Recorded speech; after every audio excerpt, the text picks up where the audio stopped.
आपण पाहत आहात सूर्यप्रकाश जनहित न्यूज, सदैव जनतेच्या हितासाठी।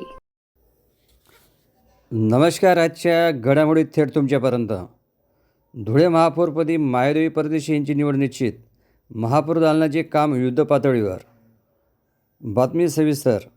धुळे महापालिकेच्या महापौर पदासाठी भारतीय जनता पक्षाचे उमेदवार मायादेवी परदेशी यांची निवड जवळपास निश्चित मानली जात आहे। भाजपकडे स्पष्ट बहुमत असल्याने महापौर पदावर मायादेवी परदेशी यांची वर्णी लागणार हे जवळजवळ ठरलेले आहे।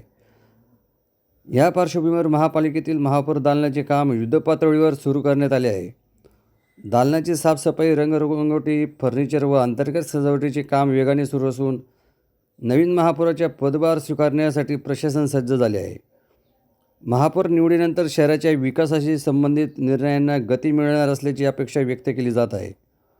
भाजप कार्यकर्त्यांमध्ये उत्साहाचे वातावरण असून लवकरच अधिकृत घोषणा होण्याची शक्यता आहे। सूर्यप्रकाश जनहित news, bureau report, Suresh Bagul, Dhule. आता सुसज्ज महापौरांना यापूर्वी जे कार्यालय महानगरपालिकेने निश्चित केलेलं होतं त्याच कार्यालयामध्ये नूतन महापौर सुद्धा बसतील। त्या कार्यालयाची बेसिक डागडुजी आणि रंगरंगोटी सुरू आहे। ते दालन आज सज्ज होईल। उद्या महापौर पदाची निवड झाल्यानंतर महापौर ठरवतील कार्यभार घेण्याचा दिवस आणि वेळ। त्यानंतर ते त्यांच्या नियमित दालनामध्ये त्यांचं रुटीन कामकाज सुरू करतील।